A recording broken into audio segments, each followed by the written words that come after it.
अस्सलाम वालेकुम, this is Moid Pirzada in Washington. सबसे पहले मेरी अपॉलॉजीज, मेरी वीडियो जो है हमेशा लेट हो जाती, लेकिन इस वक्त इसके लेट होने की वजह यह है कि मैं पैरेलल एक इंग्लिश की छोटी सी 20 मिनट की वीडियो पे काम कर रहा हूँ, जिसका उन्वान और उसकी थीम यह है कि why convert to Islam in the age of Islamophobia. और बैकग्राउंड यह है कि यूरोप में इस्लामोफोबिया, इस्लाम का खौफ जो है वो बहुत तेजी से फैल रहा है। At the same time Europe के अंदर जो यूरोपियन लोकल कम्युनिटीज हैं, जो वाइट यूरोपियंस हैं, उनके अंदर इस्लाम में कन्वर्जन जो है उसका रुझान भी बहुत तेजी से फैल रहा है। सो मेरा क्वेश्चन ये है जो इस वीडियो के अंदर, कि क्या वजह है कि एक ऐसे यूरोप में, एक ऐसे मगरब में जिसमें इस्लाम के खिलाफ शदीद किस्म का रिएक्शन, रद्दमल पाया जाता है, जो इस्लाम कबूल करता है उसको बहुत ही शक की नज़र से देखा जाता है, उसके बारे में बहुत परेशानी होती है, उसको उस नफरत का सामना करना पड़ता है जो इस्लामोफोबिया में है, फिर भी इस्लाम यूरोप में और मगरब में क्यों फैल रहा है? It's the fastest growing religion both by immigration and also by conversion.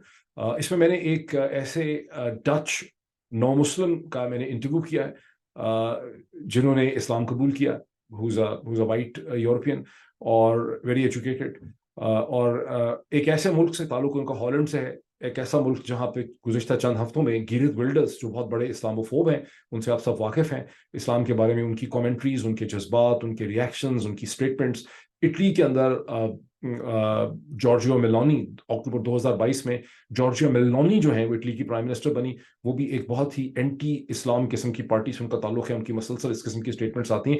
तो एक तरफ इस किस्म के रुझानात हैं और दूसरी तरफ यूरोप के अंदर लोग धड़ाधड़ इस्लाम कबूल भी कर रहे हैं। तो क्या वजह क्या है? व्हाट इज देयर इन इस्लाम?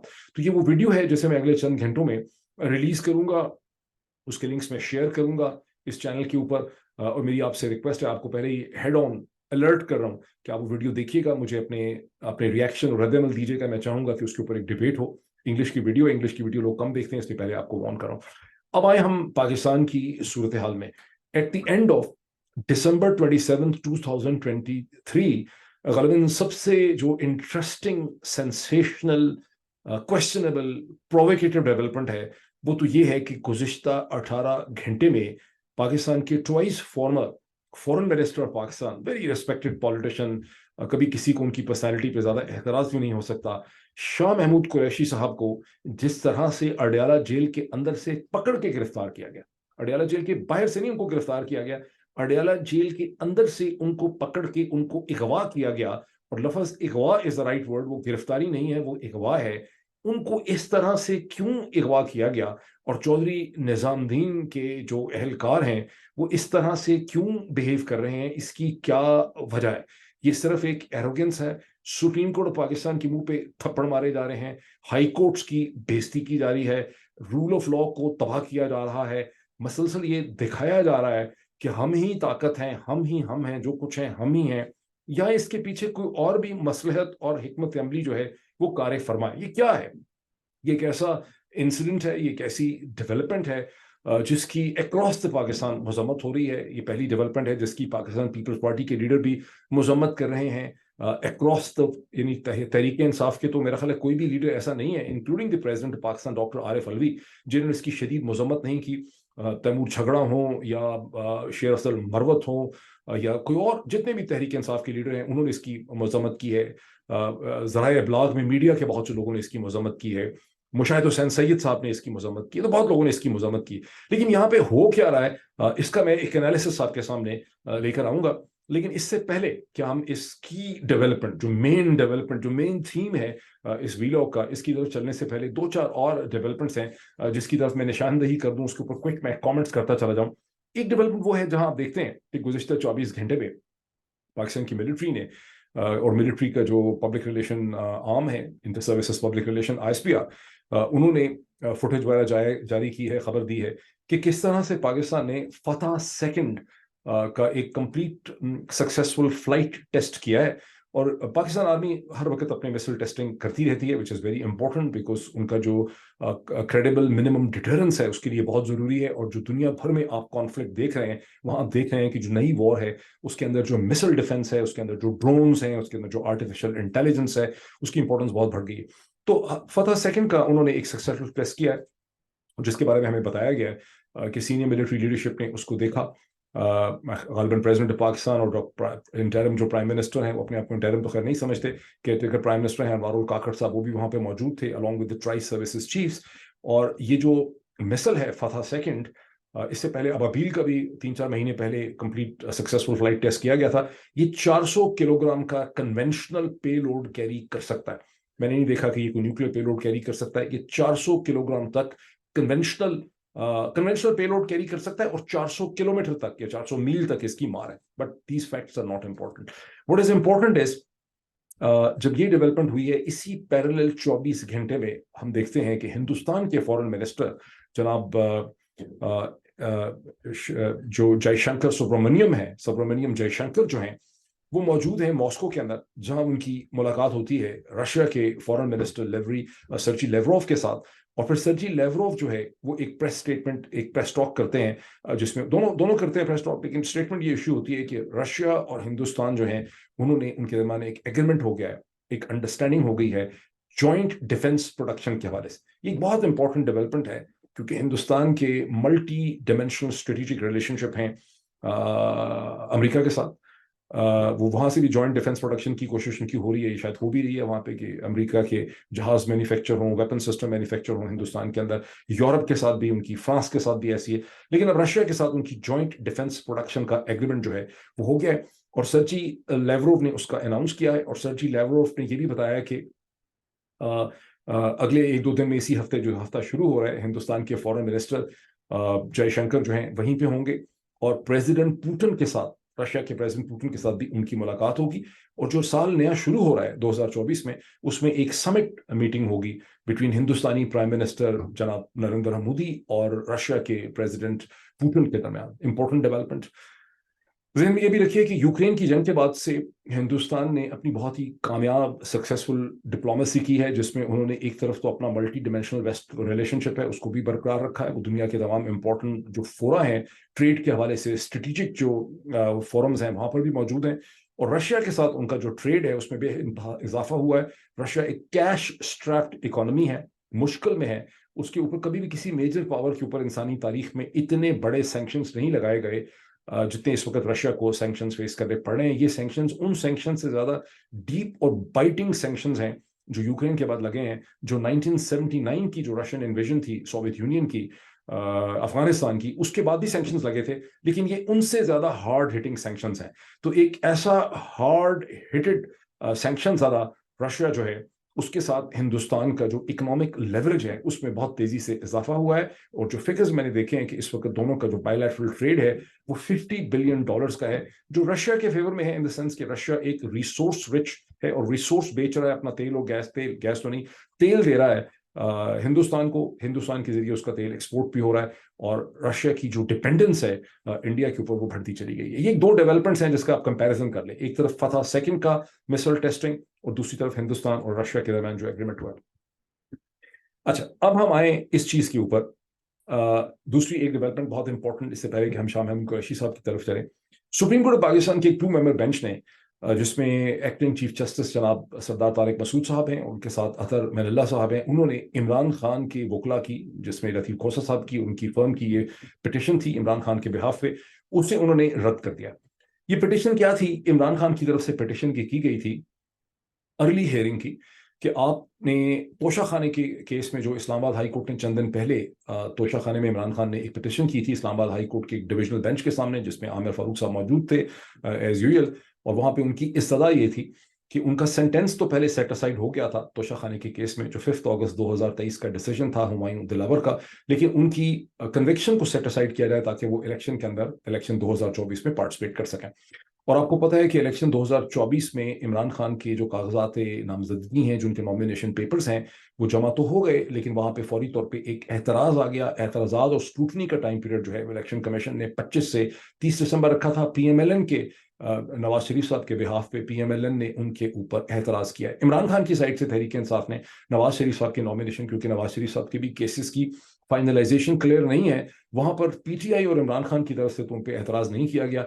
लेकिन नून लीग इतनी डरी हुई है इमरान खान से, ऑफ कोर्स अंडरस्टैंडेबल है, कि उन्होंने इमरान खान के नॉमिनेशन को एतराज जो है उठाया, और एतराज जो है वो तोशा खाने के केस के हवाले से। तो इस्लामाबाद हाई कोर्ट ने इमरान खान की इस्तदा को रद्द कर दिया था, اب یہ پٹیشن جو ہے لطیف کھوسہ صاحب کی تھی ارلی ہیئرنگ کی سپریم کورٹ آف پاکستان کے سامنے, اور یہ 2 ممبر بینچ جو ہے اس نے اسے کہا ہے کہ ہم ارلی ہیئرنگ جو ہے وہ اس ہفتے نہیں کر سکتے. اب ہفتے کے آج کا دن تھا ٹیوزڈے, اس کا مطلب ہے کہ نہ ویڈنسڈے کو ہو سکتی ہے, نہ تھرسڈے کو ہو سکتی ہے, نہ فرائیڈے کو ہو سکتی ہے, اس کے بعد سیٹرڈے سنڈے چھٹی ہے, بات اگلے ہفتے میں چلی جاتی ہے. اب ذہن میں یہ بھی رکھیے کہ سپریم کورٹ جو الیکشن کمیشن پاکستان کا جو اسکروٹنی ٹائم پیریڈ ہے وہ 30 دسمبر کو ختم ہو جاتا ہے. اس کے درمیان میں جو بھی آبجیکشنز ہوتی ہیں, ریجیکشنز ہوتی ہیں, اعتراضات اٹھتے ہیں, ان کے اوپر جو اپیل ٹائم پیریڈ رکھا گیا ہے وہ 1 جنوری 2024 سے 3 جنوری 2024 تک رکھا گیا ہے. سپریم کورٹ میں جس طرح سے یہ کیس چل رہا ہے اس کا مطلب ہے کہ عمران خان کو سنوائی ہی نہیں ملے گی, سماعت ہی نہیں مل پائے گی, کوئی فیصلہ ہی نہیں ہو پائے گا ان کی اس پٹیشن کے اوپر, جس طرح سے اس وقت ڈائنامکس کھڑے ہیں, انلیس کہ کوئی نئی ڈیولپمنٹ یا میریکل یا معجزہ ہو جائے اور ان کو سنا جائے. ان ادر ورڈز یہ ہے کہ سسٹم پوری طرح سے چودھری نظام الدین صاحب کا گیئر ہے عمران خان کو اس الیکشن سے باہر رکھنے کے لیے. بدقسمتی سے تاثر کم از کم اس ناچیز کے دماغ میں جتنا بھی ایک لمیٹڈ برین سیلز میرے ہیں, ان لمیٹڈ برین سیلز کی جو ورکنگ ہے, انٹیگریشن ہے میرے نیورونز کی, اس سے مجھے سمجھ آتا ہے کہ بدقسمتی سے پاکستان کی ہائی کورٹس اور پاکستان کی جو سپریم کورٹ ہے وہ چودھری نظام الدین صاحب کے اس پورے سسٹم اور آرکیٹیکچر کے اندر ایک حصے کے طور پہ کام کر رہی ہے, وہ ایک الگ سے پاور سینٹر کے طور پہ آپریٹ نہیں کر رہی. اپریل 2022 تک پاکستان کی سپریم کورٹ ایک الگ تھلگ پاور سینٹر کے طور پہ کام کر رہی تھی. اس کی ایک ریسپیکٹ, ایک پریسٹیج اور ایک کریڈیبلٹی تھی, جس کے نتیجے میں جنرل باجوہ صاحب نے اس سپریم کورٹ کو, جسے عمر عطا بندیال ہیڈ کرتے تھے اور جس کے اندر قاضی فائز عیسیٰ صاحب نے خط لکھ کے عمر عطا بندیال صاحب کو 9-10 اپریل کو مجبور کر دیا تھا, جب قاسم سوری کے فیصلے کو اوورٹرن کیا گیا, مجبور کیا گیا, اسمبلی کو بحال کیا گیا, وہ اسمبلی جو ختم ہو چکی تھی اور پاکستان ایک الیکشنز کی طرف جا رہا تھا, تو سپریم کورٹ آف پاکستان نے اپنا وزن اور اپنی کریڈیبلٹی, اپنی ریسپیکٹ اور اپنی پریسٹیج استعمال کر کے خودکشی کی. یہ ذرا نوٹ کریں کہ یہ دنیا کی پہلی سپریم کورٹ ہے جس نے ٹھا کر کے ادھر سے پسٹل اٹھایا, جس طرح آپ کسی ہارر مووی میں دیکھتے ہیں, اور اپنے منہ میں رکھ کے ٹھا کر کے, جو اومن 3 میں یا اومن 2 میں وہ جو سین ہے, اپنے منہ میں رکھا پسٹل اور ٹھا کر کے مارا, پیچھے بھیجا اڑ گیا. یہ چیز کی پاکستان کی سپریم کورٹ نے 10 اپریل کو. یہ میں پہلے بھی پتہ نہیں درجن دفعہ یہ بات بتا چکا ہوں, لیکن اس کو بتانا پھر ضروری ہے. وہ جو سپریم کورٹ تھی اس کی ایک ریسپیکٹ تھی, اس کی پریسٹیج تھی, وہ ایک الگ سے چھوٹا سا پاور سینٹر ایگزسٹ کرتا تھا جس کو پلورلٹی آف پاورز یا ملٹی پولیرٹی آف پاورز کہا جاتا ہے. وہ سپریم کورٹ جو تھی اس نے اپنی ہتھیا کی 10 اپریل 2022 کو, جس کے نتیجے میں یہ سپریم کورٹ معرض وجود میں آئی, جو اب چودھری نظام الدین کے پاور آرکیٹیکچر کے اندر آپریٹ کرتی ہے. اور صرف بے وقوف اور نادان ایسے ہیں جن کو یہ بار بار بتایا جاتا ہے کہ سپریم کورٹ نے, ہائی کورٹ نے فلاں قسم کا فیصلہ کر دیا. اس پاور سٹرکچر سے آپ کو اگر کوئی عدالت باہر نظر آ رہی ہے, یہ اور بہت امپورٹنٹ پوائنٹ ہے, اگر اس پاور سٹرکچر یا پاور پیراڈائم کے باہر کوئی آپ کو ہائی کورٹ آپریٹ کرتے نظر آ رہی ہے تھوڑا سا, تو وہ آپ کو پشاور ہائی کورٹ نظر آ رہی ہے. ادروائز یعنی اب اس کے کیا ہے, لمبی کہانی, بہت بڑی پولیٹیکل ڈیبیٹ. بہرحال یہ جو 2 ممبر بینچ ہے جس میں اطہر من اللہ صاحب ہیں اور سردار طارق مسعود جو ایکٹنگ چیف جسٹس ہیں, انہوں نے 2 ایکسکیوزز دیے ہیں. ایک, انہوں نے یہ کہا ہے کہ اس وقت چھٹیوں کی وجہ سے, ونٹر کی چھٹیوں کی وجہ سے یہاں صرف ہم 2 جج صاحبان اویلیبل ہیں اور یہاں پہ باقی جج نہیں ہیں, اور یہ کیس اتنا امپورٹنٹ ہے اور اتنا خطرناک ہے, اور اس میں اتنے اہم قانونی اور آئینی ایشوز ہیں کہ اس میں توشہ خانے کے اندر, اس میں حیران ہوں کہ یہ کس طرح سے وہ کہہ رہے ہیں. بہرحال اس میں اتنے ہیں کہ اس میں ایک لارجر بینچ ہونا چاہیے, 3 ممبر تو کم از کم ہونا چاہیے, 5 ممبر بینچ کی ضرورت ہو سکتی ہے. اس کا مطلب ہے کہ چھٹیاں ختم ہوں گی سپریم کورٹ کی, پتہ نہیں کب ختم ہوں گی, جنوری کے پہلے ہفتے میں ختم ہوتی ہیں, سیکنڈ ہفتے میں ختم ہوتی ہیں. جتنی ویسے پاکستان میں عدالت کی چھٹیاں ہوتی ہیں, جس طرح سے اسکول کے بچوں کی چھٹیاں ہوتی ہیں, اسی طرح سے پاکستان میں عدالتوں کی چھٹیاں ہوتی ہیں. اور انگریزوں کے زمانے سے یہ چھٹیاں ہیں کہ سمر ہالیڈیز بھی ہوتی ہیں عدالتوں میں اور ونٹر ہالیڈیز بھی ہوتی ہیں.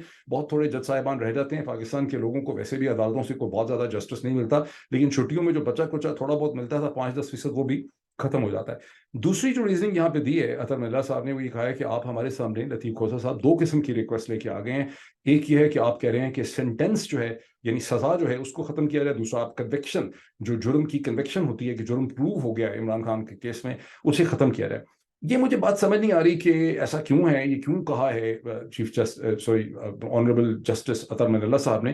بیکاز عمران خان کی اس کیس میں جو سینٹینس تھا توشہ خانے کے کیس میں, جو 5 اگست 2023 کا ڈیسیجن ہے ہمایوں دلاور کا, اس کو اگست کے آخری ہفتے میں خود عامر فاروق صاحب نے ایز چیف جسٹس آف اسلام آباد ہائی کورٹ اس सेंटेंस को, यानी सजा को, 3 साल की सजा थी उसे सेट असाइड कर दिया था। वो सजा पे इंप्लीमेंट नहीं हुआ, उसके बाद उनको साइफर के केस में और अलकायदा ट्रस्ट वगैरह के केस में उनको गिरफ्तार कर लिया गया। तो यहाँ तो एक ही इशू है बेसिकली तौर पे कि उनकी कन्विक्शन को सेट असाइड किया जाए, ताकि वो अपना जो फंडामेंटल राइट है, जो इमरान खान की फंडामेंटल राइट से ज्यादा पाकिस्तान के लोगों का फंडामेंटल राइट है, वो उनको मिल सके और वो 2024 के इंतखाब जो है उसमें पार्टिसिपेट कर सकें। लेकिन अब सुप्रीम कोर्ट कह रही है कि दोनों इश्यूज हमारे सामने हैं, और दोनों इश्यूज में एक ही केस में रिलीफ मिलना जो है, ऑनरेबल जस्टिस आमिर अतर मिल्ला साहब का कहना है कि वो नहीं जो है उनको मिल सकता। यहाँ पे मैं एक दो पॉइंट देखूं, कोई मेरा पॉइंट रह तो नहीं गया। अच्छा, अब ये मैंने सारे पॉइंट्स आपको बता दिए। बेसिकली ये है कि जिस तरह से सुप्रीम कोर्ट स्टेज के ऊपर एक्ट कर रही है, ये चल रही है, उसमें यही है कि एक मंशा मर्जी यही है सिस्टम की कि इमरान खान जो है वो एक कैंडिडेट के तौर पे इस इलेक्शन में अपीयर जो है वो ना हो सके। और इसमें ये जो इस वक्त जज साहिबान, इनका कोई कसूर नहीं है। ये बेसिक गलती उस वक्त हो चुकी है 9-10 अप्रैल 2022 को, जब एक रिलेटिवली आज़ाद सुप्रीम कोर्ट ने अपने मुंह में पिस्टल रख के ठा करके अपने आप को गोली मारी। और ये वाहिद, इसको जीनिस बुक वर्ल्ड रिकॉर्ड में आना चाहिए कि कैसे एक अदालत उज़्मा ने खुदकशी की, जानते बूझते। जैसे किसी ईवल या डेविल का आपके माइंड पे कब्जा हो जाता है, वो आपको एक फिल्म में दिखाते हैं, हॉरर या साइंस फिक्शन की फिल्म के अंदर, कि आपका दिमाग जो है वो एक ओमन में इस तरह का सीन था बड़ा जबरदस्त किस्म का, कि आपके दिमाग पे कब्जा हो जाता है एक डेविल का, एक ईविल का, एक शैतान का, वो भूत आपके दिमाग पे कब्जा कर लेता है, जिन, और आपको कहता है कि आप खुदकशी कर लें, और आप जानते बूझते खुदकशी करते हैं। यूं सुप्रीम कोर्ट पाकिस्तान ने जमहूरियत की भी हत्या की, अपनी भी खुदकशी कर ली, पाकिस्तान के तमाम डेमोक्रेटिक और पॉलिटिकल प्रोसेस को डिस्ट्रॉय किया। एंड आई एम श्योर कि ऐसे पोस्ट डॉक्टरल कैंडिडेट जरूर होंगे कहीं बरतानिया अमेरिका में, जो इसके ऊपर एक किताब या एक अच्छा सा कोई डिटेल्ड ऐसे जो है वो लिखेंगे। अगर कोई नहीं लिखेगा तो फिर मैं ही ना चीज लिखूंगा, मुझे ही लिखना पड़ेगा। अच्छा, अब हम आ जाएं कि ये तो हमने डिस्कस कर लिया। अब आ जाए उस इशू पे जिसको apparently on the face of it की डेवलपमेंट समझा जा रहा है, कि जो 27 दिसंबर की डेवलपमेंट है, जहां से पाकिस्तान के twice former foreign minister, respected man, a very respected politician, non controversial politician, Shah Mahmood Qureshi sahab को पटियाला जेल के अंदर से पकड़ के, एक दहशतगर्द के तौर पर जिस तरह से उनको पकड़ के वहां से उनको अगवा किया जाता है, और अगवा कोई उनको इस्लामिक स्टेट इन खुरासान नहीं करती, तालिबान नहीं करते, उनको टीएलपी अगवा नहीं करती, उनको अगवा करने वाले पंजाब और इस्लामाबाद पुलिस के एहलकार हैं। ठीक, और उसकी जो फुटेज, मेरा नहीं ख्याल कि इसमें से आप में से कोई भी शख्स ऐसा है जिसने अभी तक वो खौफनाक किस्म की दिल हिला देने वाले मंजर जो हैं वो नहीं देखे, जहाँ पे शाह महमूद कुरैशी खड़े हैं, वो बहस कर रहे हैं, वो उनके हाथ में एक कागज है बाकायदा अदालत का, वो बता रहे हैं चीख चीख के कि मुझे सुप्रीम कोर्ट पाकिस्तान के एक 3 मेंबर बेंच ने फ्राइडे के दिन मुझे जमानत दी है, उसके बाद एक डिप्टी कमिश्नर ने मेरे डिटेंशन के ऑर्डर्स इशू किए हैं, वो भी गलत थे। वो डिप्टी कमिश्नर ने जो डिटेंशन के ऑर्डर्स मेरे इशू किए हैं MPO 3 के अंदर, वो उसने विड्रॉ कर लिए हैं, मैं अब रिलीज हो जाता हूँ, मुझे किस बेसिस पे आप पकड़ रहे हैं। वो प्रोटेस्ट कर रहे हैं वहां पे, उनके सामने उनकी बहनें, उनकी उनकी उनकी बेटी जो है, एक या दोनों बेटियां मेहरबानों, और उनकी दूसरी साहिबजादी भी वहां मौजूद हैं, उनके वकील भी वहां पे मौजूद हैं, वहां पे मीडिया के लोग, जैसे मीडिया के लोग इतने डरे हुए हैं कि शाह महमूद कुरैशी चैलेंज करके उनको कह रहे हैं कि मीडिया को बुलाओ, आप आए यहाँ पे आके इसकी फुटेज बनाएं। लेकिन मीडिया के ऐसे डरे हुए हैं, ऐसा सांप उनको सूंघा हुआ है, आप उनको ब्लेम वैसे नहीं कर सकते, पाकिस्तान में रह रहे हैं बेचारे, लेकिन वो कोई आ नहीं रहा सामने, और फिर वो अपनी साहिबजादी को कहते हैं कि अगर ये नहीं आते तो आप ही इसकी फुटेज बनाएं। तो ये जो सीन है, इसको कैमरे की आंख ने कैप्चर किया है, और अब तक उसको दुनिया भर में फैले हुए लाखों लोग देख चुके हैं। ये वो शर्मनाक इमेजेस हैं कि आप जरा देखें। शुरू में मैंने जिक्र किया कि कैसे एस जयशंकर, हिंदुस्तान के फॉरेन मिनिस्टर, रशिया के अंदर डिफेंस प्रोडक्शन की बात कर रहे हैं। इसी हफ्ते अगले 3-4 दिन में वो वहां पे प्रेसिडेंट पुतिन से मिलने वाले हैं। ये है फॉरेन मिनिस्टर की पोजीशन जो मुल्क को रिप्रेजेंट करता है। यहाँ पाकिस्तान का ट्वाइस फॉरेन मिनिस्टर, जिसने दुनिया के हर इंपॉर्टेंट फोरा के ऊपर पाकिस्तान को रिप्रेजेंट किया है विद डिग्निटी, विद ग्रेस, जिसके अंदर एक ग्रेविटास है, और जिसने 2011 में रेमंड डेविस अफेयर में रिजाइन कर दिया था। उसको कहा गया कि तुम वापडा के बन जाओ। कोई और होता नॉर्मल पीपीपी का मैंने बंदा, तो वो बड़ी आसानी से वापडा की पोजीशन ले लेता, बिकॉज वापडा खाऊ माल है, फॉरेन ऑफिस में तो बनता कुछ नहीं है, फॉरेन मिनिस्टर तो बना कुछ नहीं सकता, बनाना है तो आसिफ अली जरदारी साहब ग्रेसफुल आदमी थे, उन्होंने जब नाराजगी करके हटाया भी शाह महमूद कुरैशी को रेमंड डेविस अफेयर में, तो भी खाने पीने वाली मिनिस्ट्री ऑफर की थी। लेकिन आफरीन है शाह महमूद कुरैशी में। मुझे याद है उस दिन मेरी उनसे बड़ी डिटेल मुलाकात हुई थी मिनिस्टर्स एनक्लेव में, उनके घर के ऊपर। उन्होंने वो पोजीशन वापडा की लेने से इनकार कर दिया। वरना पाकिस्तान में लोग कहें मेरी एक बाजू काट लें, मुझे वापडा की मिनिस्ट्री दे दें, 1 साल में मेरे सारे जिंदगी के खर्चे हैं आने वाले और मुस्तकबिल के पूरे हो जाएंगे। लेकिन शाह महमूद कुरैशी साहब ने वो पोजीशन एक्सेप्ट नहीं की थी। ठीक, इस शाह महमूद कुरैशी को जिस तरह से ट्रीट किया जा रहा है, और जिस तरह से आज ट्रीट किया गया है, और ये जो फुटेज है जिसको लाखों लोग देख चुके हैं और करोड़ों लोग देखते रहेंगे आने वाले दिनों के अंदर, ये बड़ा एक मोमेंट ऑफ शेम था। For the people of Pakistan, for the institutions of Pakistan. اور اس میں تھپڑ پہ تھپڑ اور دھونسے مارے گئے ہیں سپریم کورٹ آف پاکستان کے منہ کے اوپر, ہائی کورٹ آف پاکستان کے منہ کے اوپر, تمام پروسیس آف لا کے منہ کے اوپر. لیکن کوشچن ہے کہ کیا جا رہا ہے. مجھے حیرانگی یہ ہے کہ شاہ محمود قریشی صاحبزادی جو ہیں اور ان کے جو وکیل ہیں وہ پٹیشن لے کے چلے گئے ہیں الیکشن کمیشن آف پاکستان. وہ اسلام آباد ہائی کورٹ میں کیوں نہیں گئے, وہ سپریم کورٹ میں سیدھے کیوں نہیں گئے, یہ میں سمجھنے سے قاصر ہوں. اور جو مجھے اس میں چیز تھوڑی سی یہ ہے کہ آپ اس میں دیکھیں کہ اس میں باقاعدہ جو پولیس والے ہیں ان کو شاہ محمود قریشی صاحب, اظہر اور باقی لوگوں کو نام سے بھی پکار رہے ہیں, آئیڈینٹیفائی کر رہے ہیں اور ان کو وارن کر رہے ہیں کہ تم یہ سب کچھ نہیں کر سکتے. اور اگر اس میں ذرا سا بھی کوئی 10% بھی قانون کی اپلیکیشن ہو جائے تو یہ جو پولیس والے ہیں جن کے پاس کوئی لیگل یعنی لافل اتھارٹی ان کے پاس نہیں ہے اس طرح سے شاہ محمود قریشی کو گرفتار کرنے کی. لافل سے مطلب ایک ظاہر ہے that has to be examined. جب ایک دفعہ ہائی کورٹ یہ ڈیسائیڈ کر دیتی ہے کہ ان کے یہ ایکشنز لافل نہیں تھے تو یہ پولیس والوں کی پیٹیاں اترتی ہیں, یونیفارم اترتے ہیں, یہ جیل میں جا سکتے ہیں. یہ اور بات ہے کہ پاکستان جیسے ملک میں کبھی بھی غلط کام کرنے پہ کسی کو سزا نہیں ملی. اس ملک کے شریف ہی گئے ہیں جیل میں, میرا خیال ہے. یہ تو پتہ نہیں کون لوگ ہیں بیچارے جو جیلوں میں بند ہیں, کیونکہ بدماش تو سارے باہر پھر رہے ہیں یہاں پہ. تو بہرحال یہ ہائی کورٹ میں کیوں نہیں گئے یہ لوگ وکیل شاہ محمود قریشی صاحب کے, بیکاز جو کچھ ہوا ہے وہ کھلم کھلا اندھا دھن قانون کی وائلیشن ہے اور ان کو ہائی کورٹ میں جانا چاہیے تھا. اور ان کو, اور اگر ہائی کورٹ میں آپ جائیں گے تو میرا خیال اچھا الٹیمیٹلی یہ ہے کہ ہائی کورٹ میں ان کو جانا ہی پڑے گا. الیکشن کمیشن پتہ نہیں کیا کرتا ہے, اگر یہ ہائی کورٹ میں جائیں گے تو سزا بھی ان کو مل سکتی ہے. اور میرا خیال ہے کہ اتنے گئے گزرے حالات کے اندر بھی جس طرح سے یہ سب کچھ کیا گیا ہے, ہائی کورٹ جو ہے 48 گھنٹے میں ان کو وہاں سے ریلیف مل جائے گی. کیوں نہیں ہائی کورٹ میں جا رہے, کیوں گئے ہیں الیکشن کمیشن آف پاکستان کے سامنے؟ We don't understand, maybe there are certain facts کی کوئی ایسی چیز یا ایسا کیس بنایا گیا ہے جس کی ہمیں ٹھیک طرح سے انڈرسٹینڈنگ جو ہے وہ نہیں ہے.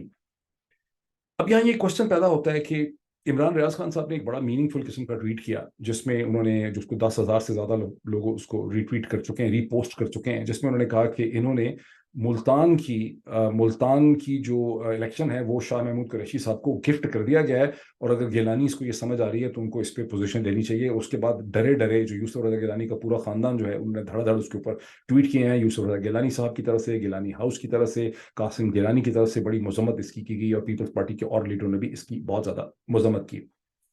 یہ جو سارے آپٹکس ہیں جس میں پاکستان کو ذلیل کیا گیا ہے at the expense of Shah Mahmood Qureshi صاحب, یہ چودھری نظام الدین کی کیا کھیل ہے؟ بیکاز الٹیمیٹلی اگر اس کو کسی ہائی کورٹ میں آپ چیلنج کریں گے تو ان کو چھوڑنا ہی پڑے گا. 24 گھنٹے نہیں تو 36 نہیں تو 48 نہیں تو 76 گھنٹوں میں شاہ محمود قریشی کو ان کو ریلیز کرنا پڑے گا.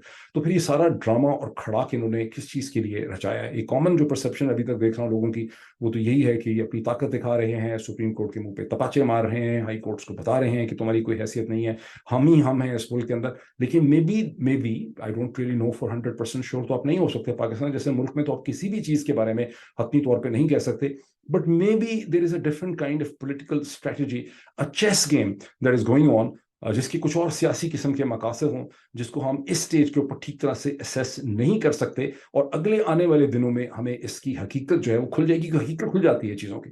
میں آپ کو صرف یہاں پہ یہ بات کہہ کے یاد کرا کے بات ختم کر دیتا ہوں کہ حماس کبھی بھی اسرائیل کا ٹول نہیں ہے. کئی دفعہ جب لوگوں کو استعمال کیا جا رہا ہے یا ان سے کھیلا جا رہا ہوتا ہے یا اس سے فائدہ اٹھایا جا رہا ہوتا ہے, تو جن سے فائدہ اٹھایا جا رہا ہوتا ہے, جن سے کھیلا جا رہا ہوتا ہے, وہ ضروری نہیں ہوتا کہ ماسٹر پلیئر کے ہاتھ کے وہ شطرنج کے مورے ہوتے ہیں. وہ بیچارے انڈیپینڈنٹ ہی ہوتے ہیں, وہ پھنسے ہوئے ہوتے ہیں اس سچویشن کے اندر, لیکن ان کو استعمال کیا جاتا ہے, ان کو ایکسپلائٹ کیا جاتا ہے. اس کی ایگزامپل میں آپ کو دے دیتا ہوں, اس کے بعد کچھ کہنے سننے کی زیادہ گنجائش نہیں رہے گی.